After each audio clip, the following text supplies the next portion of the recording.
Bonjour tout le monde. Voilà, un petit mot avant Pessah pour, on va dire, pour mettre le doigt sur ce qui est important le soir de Pessah.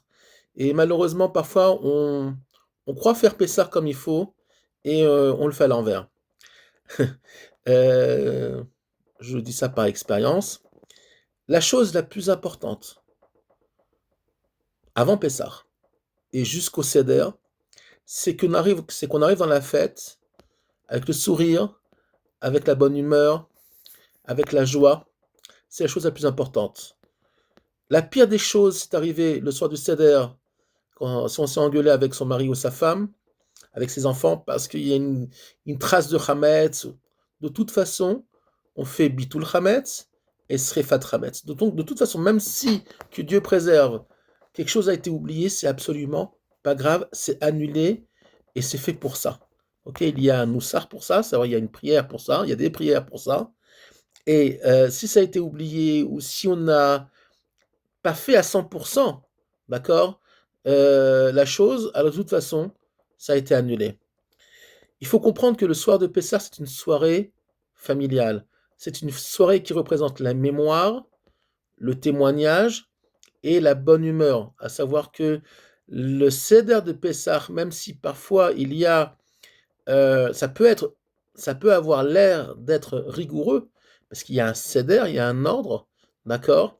Mais l'ordre, qu'on doit respecter évidemment, passe après, on va dire, la bonne humeur familiale et on va dire la joie qu'il doit y avoir de tous se rassembler ce soir-là.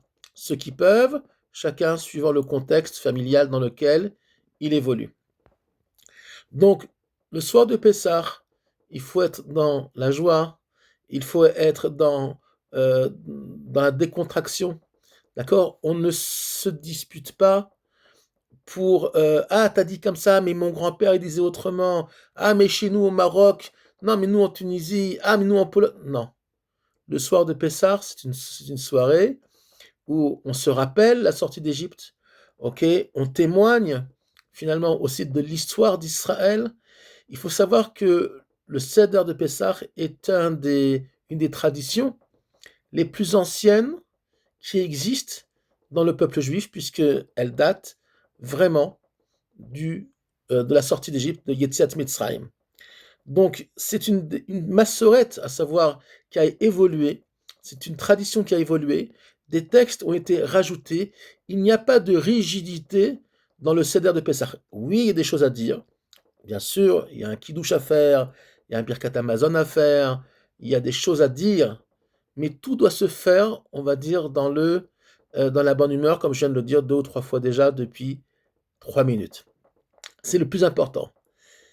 Jusqu'à ce qu'on arrive, jusqu'à ce qu'on arrive le soir de Pessah. Si vous n'avez pas d'endroit où brûler le Hametz, et ça arrive souvent, même si en Israël, il y a beaucoup d'endroits où on peut brûler le Hametz, parfois les villes n'autorisent pas, ou alors c'est très loin de chez soi. Vous n'avez pas besoin de courir et de vous mettre en lahat pour ça. Vous prenez une bassine, vous prenez un seau, vous mettez le chametz que vous avez et vous jetez dessus de l'eau de javel. D'accord? Puisque la halakha demande que ça ne soit pas comestible par le biais d'un chien. D'accord? À savoir que si un chien ne peut pas manger vos restes de chametz, à savoir que le chametz a été annulé. Il a été brûlé. Brûler ne veut pas dire uniquement brûler avec le feu, c'est mieux. Mais si c'est pas possible, on le brûle, on va dire spirituellement, avec quelque chose qui n'est pas comestible, à savoir un produit toxique, comme le plus facile, le plus accessible, c'est de l'eau de javel. Donc il n'y a pas d'angoisse à ce niveau-là. Vous laissez le hametz dans l'eau de javel et après, une fois qu'il a plongé dedans 1 heure, vous pouvez aller le jeter. Voilà. Donc pas d'angoisse, tout doit se faire de façon décontractée. Et je souhaite à tout le monde une bonne sortie d'Égypte, comme on dit, puisqu'on dit que d'abord on rappelle que dans toutes les générations, tous les empires ont essayé de nous détruire et ils ne sont pas arrivés. La preuve, on est toujours là. Et non seulement on est là, mais on est revenu sur notre terre. Et aux grandes dames de beaucoup d'antisémites du monde, ils sont tellement on va dire, surpris, en colère qu'on existe toujours. Comment? Vous êtes toujours là? Alors non, donc c'est pas vous. Vous n'êtes pas le peuple juif, vous n'êtes pas ceux qui sont sortis d'Égypte. Il y a une forme de révisionnisme, de, de volonté de détruire finalement qui nous sommes par le biais d'un révisionnisme de l'histoire. Oui, nous sommes les descendants d'Abraham, Yitzhak et Yaakov. Et la simple preuve, c'est que si on ne l'avait pas été, les nations du monde, et encore jusqu'à pas si longtemps que ça, n'auraient pas essayé de nous détruire depuis la destruction du temple, en passant par l'Inquisition, tous les pogroms qu'il y a eu en France et en Angleterre et en Allemagne et ailleurs, au Moyen Âge, à la Renaissance et ailleurs, jusqu'à la Shoah, l'affaire Dreyfus, évidemment le retour sur notre terre et toutes les guerres d'Israël, puisque je vous rappelle qu'en 1948, dès que la déclaration d'indépendance a été proclamée, cinq armées arabes nous sont tombées dessus. Donc tout ça prouve que oui, effectivement, nous sommes les Bnei Israël et que finalement, il y a une partie du monde, pas tous heureusement, une partie du monde qui ne supporte pas, et je vais vous donner la raison, finalement, le fait que nous soyons toujours dans ce monde-là. Pourquoi? Parce que, comme j'ai déjà expliqué plusieurs fois, nous sommes les témoins d'une histoire.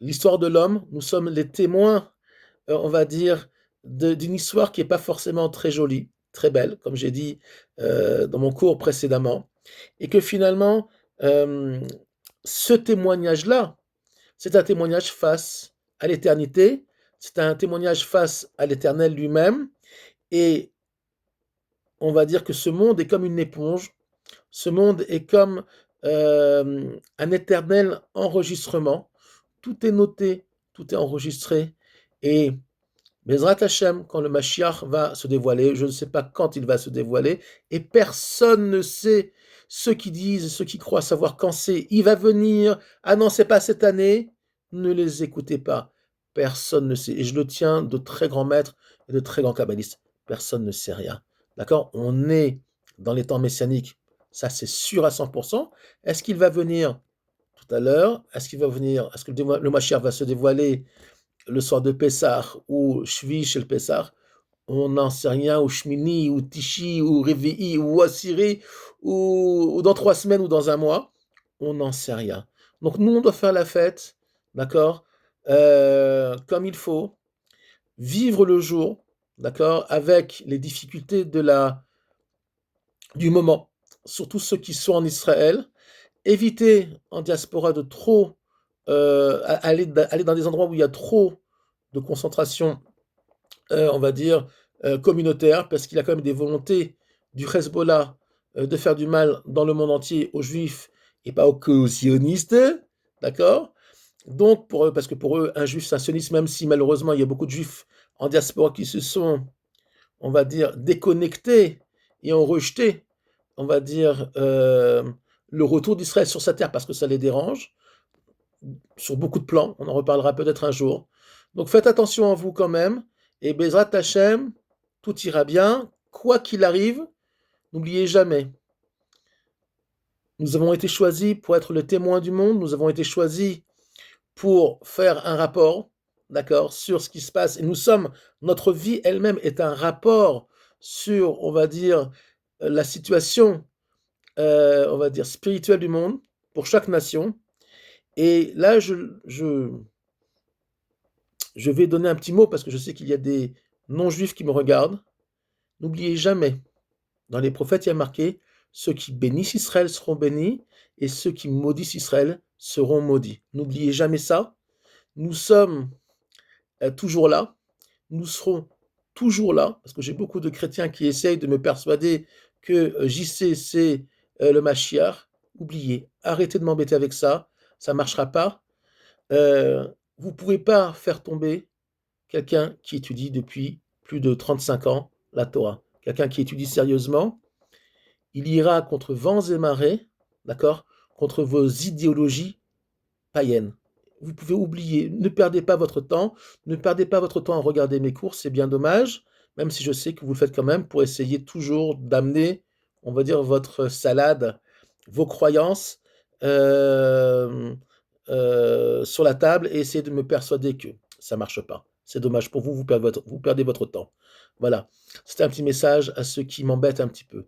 Je vous souhaite Chag Sameach, de bonnes nouvelles, et Bezrat Hashem, on se retrouvera après Pessah, ou peut-être pendant Chol HaMoed, je ne sais pas encore, pour d'autres cours. À très bientôt.